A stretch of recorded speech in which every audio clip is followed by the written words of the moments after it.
Imagina um corredor. As paredes são amareladas, meio desbotadas, cobertas por um papel de parede que parece ter saído direto dos anos 90. O carpete tem um padrão que se repete, sem começo e sem um fim visível. Uma luz fluorescente pisca baixinho lá em cima, soltando aquele zumbido constante que você só nota depois de alguns segundos parado ali. Não tem som, além daquele zumbido. E nenhuma porta parece levar a lugar nenhum que faça sentido.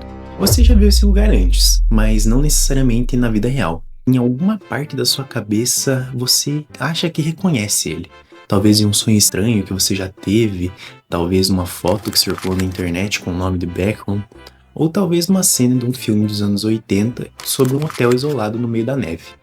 E aqui tá o detalhe mais estranho de tudo. Esse lugar não tem monstro nenhum, não tem ameaça visível e nenhum perigo real. E mesmo assim o seu corpo reage como se algo horrível tivesse prestes a acontecer. Isso não tem nada a ver com um fantasma, nem com o sobrenatural. Tem a ver com uma parte bem específica do seu cérebro que está em curto-circuito quando ela não consegue responder a pergunta simples, que é: onde exatamente eu estou agora?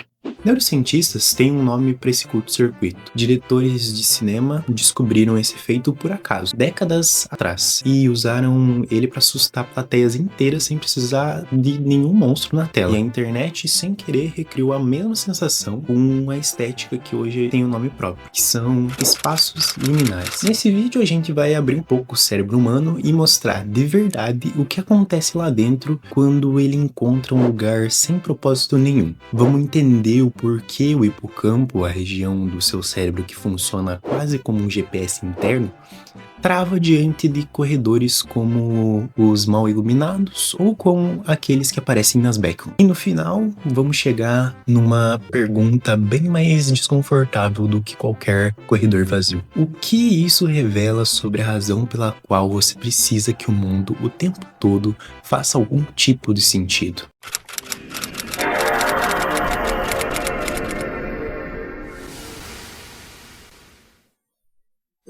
Em 1971, um neurocientista chamado John Ocke fez uma descoberta que mudou para sempre a forma de como a gente entende a mente. Ele estudava o cérebro de ratos e percebeu que dentro do hipocampo, uma estrutura pequena e enrolada, escondida bem no centro do cérebro, existia células que só disparavam quando o rato estava em um ponto específico de uma sala. Uma célula disparava perto da porta, outra perto das paredes, outra bem no meio do espaço, e ele chamou esse fenômeno de célula de lugar. Na prática, isso significa que seu cérebro está o tempo inteiro construindo um mapa detalhado de onde você está.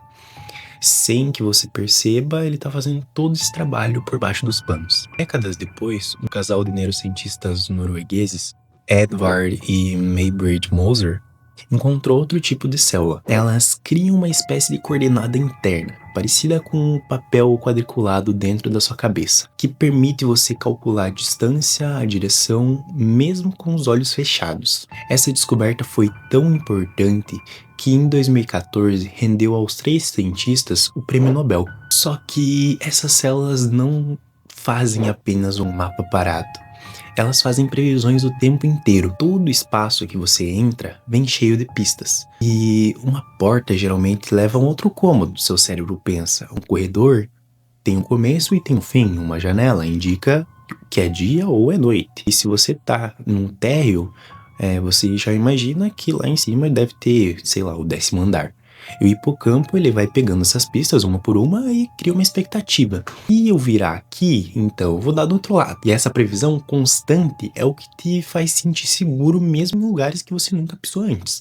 Seu cérebro tá um passo à frente tentando adivinhar o que vem depois. E na maioria das vezes, ele acerta. Esse sistema é tão antigo e tão essencial que ele existe de formas parecidas até em outros animais bem mais simples que a gente. Um rato usa exatamente o mesmo tipo de célula para voltar para o próprio ninho. Um pássaro migratório usa uma versão desse sistema para atravessar continentes inteiros. A necessidade de mapear o espaço ao redor não é um capricho moderno, é uma ferramenta de sobrevivência que vem sendo afiada há milhões de anos. Agora imagina remover uma por uma dessas pistas.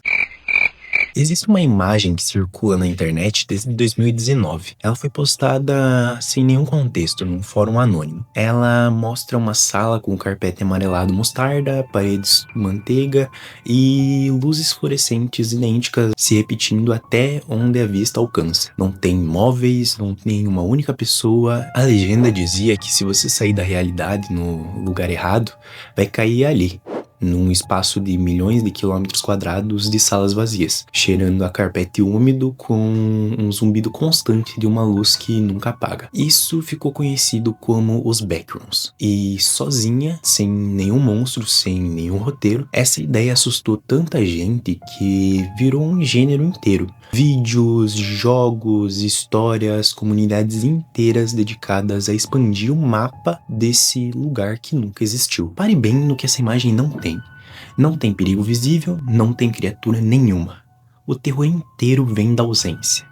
É exatamente aqui que a neurociência começa a explicar o motivo. Quando você entra num espaço normal, mesmo desconhecido, o seu hipocampo encontra pontos de referência. Uma placa na parede, uma janela, uma quina diferente da outra. Ele usa essas pequenas diferenças para criar células de lugar únicas para cada trecho do ambiente, como se ele fosse espetando alfinetes num mapa. Só que, num corredor dos backrooms, cada trecho é idêntico ao anterior. A mesma parede, o mesmo carpete, a mesma luz, no mesmo ponto do teto. Não existe alfinete para espetar, porque não existe diferença nenhuma entre um trecho e o próximo. O resultado é que o hipocampo simplesmente não consegue terminar o trabalho dele. Ele fica girando em falso, tentando fechar uma previsão que não fecha. E isso não é processado como uma sensação neutra.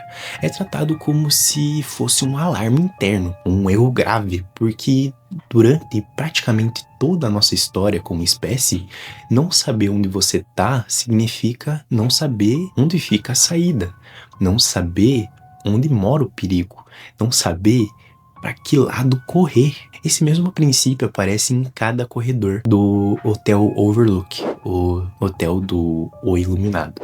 Se você reparar com atenção no filme, existe um detalhe que a maioria das pessoas nunca percebe conscientemente. A geometria do hotel não fecha. Tem uma janela no escritório do gerente, que pela posição do prédio simplesmente não deveria existir ali. Tem corredores que levam lugares que não batem com a planta real do hotel, e isso não foi um erro.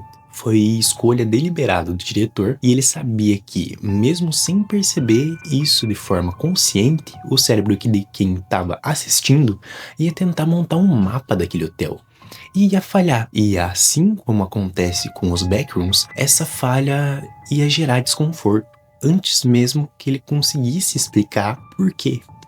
E por isso que aquelas cenas do corredor com as crianças gêmeas paradas no fundo, ou o triciclo andando em trechos idênticos de carpete, incomoda tanto.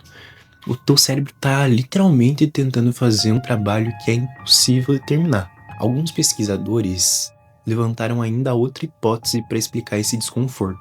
O zumbido constante de luz fluorescente antiga, presente tanto na estética dos backrooms quanto nos corredores de hospital ou escritório durante a madrugada, vibra numa frequência que o ouvido capta só parcialmente, bem na fronteira entre o audível e o quase imperceptível. Não é uma explicação fechada, nem totalmente comprovada, mas funciona como mais uma camada de desconforto somada ao resto. Um ambiente que seus olhos, nem seu ouvido, nem seu hipocampo conseguem organizar direito. Só que tem uma camada nessa história que vai além da biologia. Tem uma pergunta que a neurociência sozinha não responde. O Por que especificamente ambientes construídos por seres humanos e não florestas, não desertos, não oceanos abertos são os que mais provocam esse tipo de pavor? Um antropólogo francês chamado Marc Auger, desculpa meu francês, criou um termo para isso, ainda nos anos 90. Não lugares. Ele usou essa expressão para descrever espaços como aeroportos, rodoviárias, corredores de hotel, estacionamentos de shopping, ambientes que são de passagem, onde ninguém realmente pertence, onde ninguém cria vínculo, história ou identidade de verdade. Você atravessa esse espaço e você nunca vive neles, teoricamente. E aqui está o ponto central de tudo. Um não lugar ainda carrega na própria arquitetura a promessa de um propósito. Um corredor de escritório existe para levar a gente de uma sala a outra. Um shopping existe para vender e receber gente. Um hotel existe para a gente se hospedar. A estrutura interna grita: eu fui construído para a função tal, para uma função clara. Só que quando você remove tudo que preenche essa função, as pessoas, os sons, a luz do dia, o movimento, a sombra só da estrutura vazia, ainda grita o propósito que já não existe. E essa contradição específica quebra o seu cérebro. Não é apenas um lugar desconhecido. É um lugar que deveria ter razão clara para existir, que não tem nenhuma na minha frente agora. Compare isso com a floresta densa, à noite, sem trilha nenhuma. Também é desconhecida, também é potencialmente perigosa. Mas o seu cérebro processa aquilo como natureza.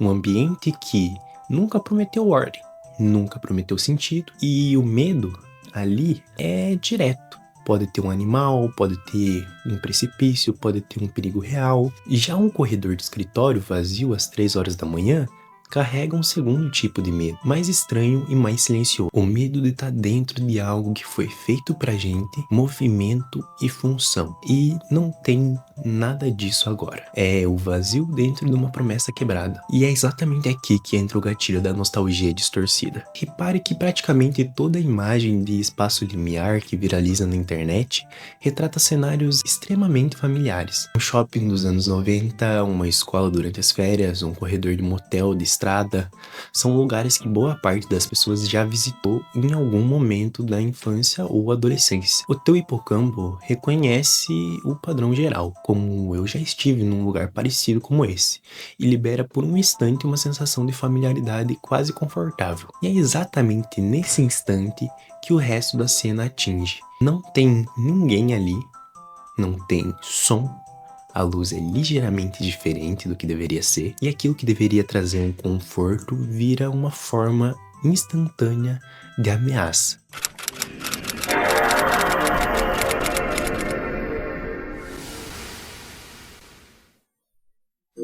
Reconhecimento da ausência é o motivo pela qual as imagens grudam na cabeça de um jeito que o monstro de um filme comum não consegue. O monstro é externo, uma parte que você sabe o tempo todo que ele não é real. Já o não lugar mexe com uma memória que é real e distorce ela bem na sua frente. E talvez o mais preocupante seja perceber que o Auger não tá descrevendo uma exceção, ele tá descrevendo uma tendência. Segundo o próprio argumento dele, o mundo moderno está cada vez mais cheio desses espaços de passagem. Redes de hotel idênticas em qualquer país, corredores de aeroporto que parecem os mesmos em qualquer lugar, escritórios genéricos que poderiam estar em qualquer cidade do planeta. E quanto mais moderna a nossa vida fica, mais tempo a gente passa dentro dessas estruturas, pensadas para a função de não ter pertencimento. E é aqui que a gente chega no ponto mais confortável de tudo isso. Porque se você parar para pensar o motivo pelo qual o corredor vazio sem propósito te aterroriza, é o mesmo motivo pelo qual a boa parte das pessoas tem o pavor de ficar sozinha com os próprios pensamentos. Sem tarefa, sem estímulo, sem planos, nenhum. É o mesmo motivo pelo qual o domingo à tarde, sem nenhum propósito marcado, consegue gerar mais conforto do que qualquer semana inteira de trabalho corrido. O seu cérebro não foi construído para lidar com a ausência do motivo,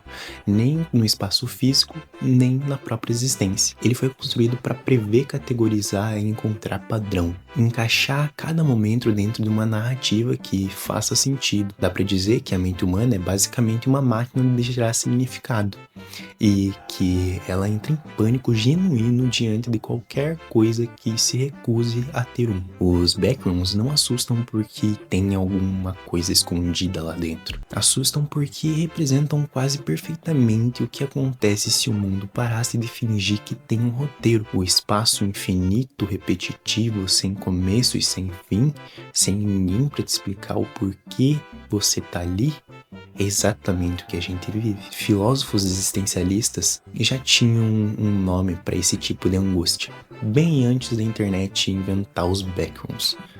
Se chama o absurdo. A sensação de estar vivo dentro de um universo que nunca prometeu em nenhum momento ter um propósito claro esperando por você. Um corredor infinito é só uma versão arquitetônica dessa mesma sensação, só que dá pra andar dentro dela. O Hotel Overlook não assusta só pela geometria impossível dos corredores. Ele assusta porque mostra um homem sozinho, isolado, dentro de uma estrutura grande demais para ele entender por completo, obrigado a preencher o vazio inteiro usando só a própria cabeça. E é exatamente aí que a cabeça dele desmorona. Talvez a verdade mais simples e mais incômoda de tudo isso seja: um corredor vazio não assusta porque é estranho, assusta porque é familiar demais, porque em algum nível quase todo mundo já sentiu em algum momento da vida o que é estar dentro de uma estrutura que deveria significar alguma coisa. Emprego, rotina, uma cidade inteira, sem conseguir enxergar direito o propósito dela. A gente vive a um passo de distância de perceber boa parte do que organiza nossa rotina, também do que passa nos corredores repetitivos, esperando que a gente finja que eles levam a algum lugar. A arquitetura da loucura não mora só nos backrooms, nem só no Hotel Overlook. Ela mora em qualquer momento que o nosso cérebro, exigindo uma razão para tudo, esbarra num espaço ou uma vida inteira que simplesmente não oferece nenhum sentido. E se essa ideia ainda estiver ecoando na sua cabeça, daqui a uma hora ou um dia, seja porque ainda tem um corredor pela frente ou alguma coisa na sua vida, cogite em se inscrever nesse canal e aguardar pelas próximas conclusões e investigações. Obrigado.